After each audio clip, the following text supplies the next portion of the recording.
تحمل جتنا ہو سکے کم سے کم اتنی جگہ ہو جانی چاہیے اور اپنے گھر والوں کو بھی جاگنے میں شریک کر لینا چاہیے۔ بہت سے لوگ پوچھتے ہیں کہ شب قدر میں کیا کریں؟ کرنے کے کام بہت ہیں۔ ایک تو تہجد کی نماز ہے جس کی 12 رکعتیں ہیں، یعنی 2 سے لے کر 12 تک، اوسط مقدار 8 رکعت ہے۔ اس کا مستحب وقت بعض علماء فرماتے ہیں کہ آدھی رات کے بعد سے، یعنی غروب آفتاب اور صبح صادق تک جو درمیانی حصہ ہوگا۔ آدھی رات کا مطلب 12 بجے نہیں ہوتا، یہ تو کیلنڈر کی تاریخ بدلنے کا آدھی رات ہے، بلکہ شرعی دن صبح صادق سے لے کر غروب آفتاب تک ہے، اور شرعی رات غروب آفتاب سے لے کر صبح صادق تک ہے۔ تو آفتاب ڈوبنے کے بعد، یعنی روزہ افطار کرنے کے بعد سے لے کر سحری کا وقت ختم ہونے تک کا جو وقفہ ہے، اس کا جو درمیان ہوگا، آدھا ہوگا، وہ ہوئی نصف شب۔ اس کے بعد اگر تہجد کی نیت سے نماز پڑھی جائے تو ادا ہو جائے، لیکن زیادہ بہتر وقت ہے 2/3 رات گزر جانے کے بعد جب 1/3 بچے، یعنی اگر 9 گھنٹے کی رات ہے تو غروب آفتاب کے 6 گھنٹے بعد جو 3 گھنٹہ اخیر کا بچے گا وہ تہجد کا وقت ہے، اور اس میں بھی پہلا آدھا زیادہ افضل ہے، یعنی آخری تہائی کا پہلا آدھا۔ اگر کوئی 6 حصے کرے تو 5واں حصہ سلوک آخر کا نصف اول، یہ افضل ہے۔ ویسے سحری کا وقت جب تک ہے تب تک تہجد کا بھی وقت ہے۔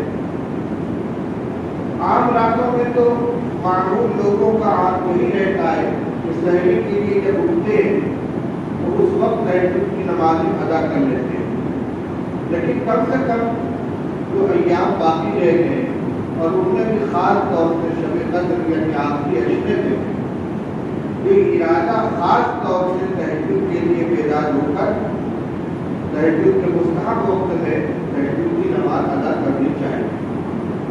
دوسرا عمل ہے قرآن پاک کی تلاوت۔ تلاوت جتنی زیادہ سے زیادہ ہو سکے کریں، لیکن اس میں 3 باتوں کا خیال کرنا چاہیے۔ ایک تو یہ کہ تلاوت زبان سے پڑھنے کا نام ہے، زبان سے حروف کی ادائیگی ہونا ضروری ہے۔ بعض لوگوں کو دیکھا جو قرآن پاک سامنے رکھا ہوا ہے اور انگلی چل رہی ہے آیت کے اوپر، اپنا ہونٹ کو کوئی حرکت ہے نہ زبان کو کوئی حرکت ہے۔ یہ قرآن پاک کا مطالعہ ہوا، قرآن پاک کا دیکھنا ہوا، یہ تلاوت نہیں ہے۔ تلاوت زبان کا عمل ہے، اس میں زبان کو حرکت ہونی چاہیے، ہونٹ کو حرکت ہونی چاہیے۔ دوسری بات یہ کہ تلاوت کا 2 درجہ ہے، ایک ہے ذہن اور ایک ہے سر، ایک زور سے اور ایک آہستہ۔ زور کا مطلب یہ ہے کہ پاس والے بھی اس کو سن لیں، یعنی کم سے کم ذہن پاس والا اس کو سن لے، اور آہستہ کا کم سے کم درجہ یہ ہے کہ اپنی آواز اپنے کان میں آ جائے، بالکل آواز پیدا نہ ہو، صرف ہونٹ حرکت کر رہے ہیں تو شبہ ہے کہ یہ تلاوت معتبر ہوگی یا نہیں۔ اس لیے کم سے کم اتنی آواز سے تلاوت کرنا چاہیے کہ اپنی آواز اپنے کان کے اندر آ جائے۔ اور جب کئی لوگ بیٹھے ہوئے ہوں تو زیادہ زور سے تلاوت نہیں کرنی چاہیے تاکہ ایک کے پڑھنے سے دوسرے کے اندر خلل نہ پڑے۔ تیسری بات تلاوت کے سلسلے میں یہ ہے کہ رسول اللہ صلی اللہ علیہ وسلم نے ارشاد فرمایا اقرأوا القرآن ما اختلفت قلوبکم، تو قرآن کی تلاوت اس وقت تک کرو جب تک تمہارا دل لگے. طبیعت اچاٹ ہو جانے کے بعد زبردستی تلاوت نہیں کرنی چاہیے. اللہ کا کلام ہے اور تلاوت کے آداب میں سے یہ کہ جب آدمی قرآن پڑھ رہا ہو، قرآن اللہ کا کلام ہے اور اللہ ہی کے لیے پڑھ رہے ہیں، تو نیت یہ ہو کہ ہم اللہ تعالیٰ کو قرآن پاک سنا رہے ہیں. مولانا عمران رحمت صاحب اردوئی رحمۃ اللہ علیہ اور یہ سننا، وہ اپنے خطاب میں یہ بات فرمایا کرتے تھے، بڑے لوگوں کی بات بڑی ہوتی ہے کہ اثر بھی ہوتا ہے. فرماتے تھے کہ جب قرآن لے کر بیٹھو یہ تصور کرو کہ اللہ تعالیٰ فرماتے ہیں مجھے قرآن سناؤ، دیکھیں کیسے پڑھتے ہو.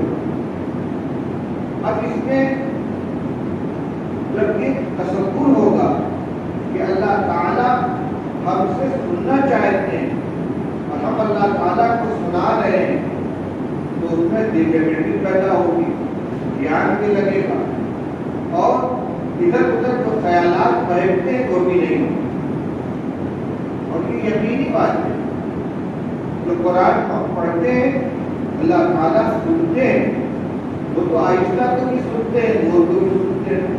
حدیث پاک میں آتا ہے کہ رسول اللہ صلی اللہ علیہ وسلم نے ارشاد فرمایا ما اذن اللہ لشیء ما اذن لنبی یتغنى بالقرآن یجهر به او کما قال رسول اللہ صلی اللہ علیہ وسلم.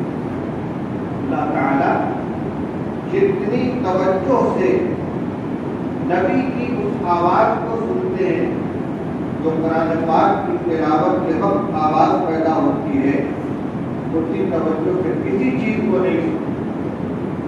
اور صحابہ رضی اللہ تعالیٰ عنہ کا یہی معاملہ ہے. ایک واقعہ ہے، نبی کریم صلی اللہ تعالیٰ علیہ وسلم ایک رات کو جائزہ لینے کے لیے نکلے. آپ صحابہ رضی اللہ تعالیٰ عنہ سے حالات کا جائزہ لینے کے لیے نکلا کرتے تھے. حضرت صدیق اکبر رضی اللہ تعالیٰ عنہ کے مکان کے پاس پہنچے. انہوں نے اپنے مکان کے باہر ایک چبوترا سا بنا رکھا تھا اور اس کو گھیر لیا. تو رات کے آخری حصے میں اسی میں نماز پڑھتے تھے اور قرآن پاک آہستہ آہستہ پڑھتے اور اتنی آواز ہوتی تھی کہ قریب کا آدمی سن لے،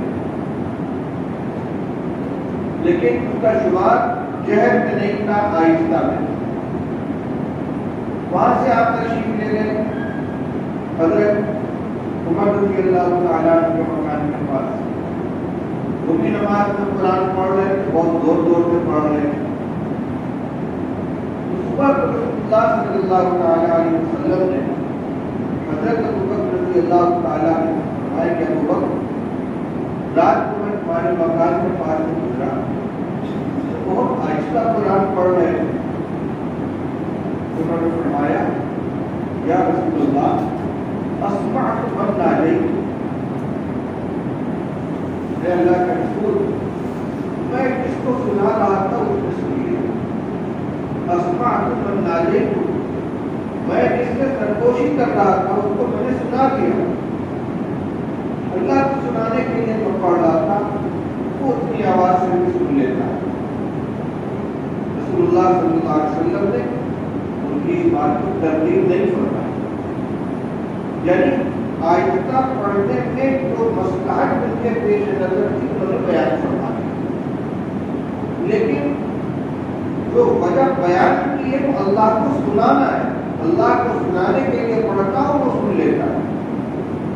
پھر آپ نے رضی اللہ عنہ سے فرمایا جب اوپر تمہارے مکان کے پاس میں گزرا تو بہت زور سے قرآن پڑھ رہے، کہنے لگے وہ الوسنان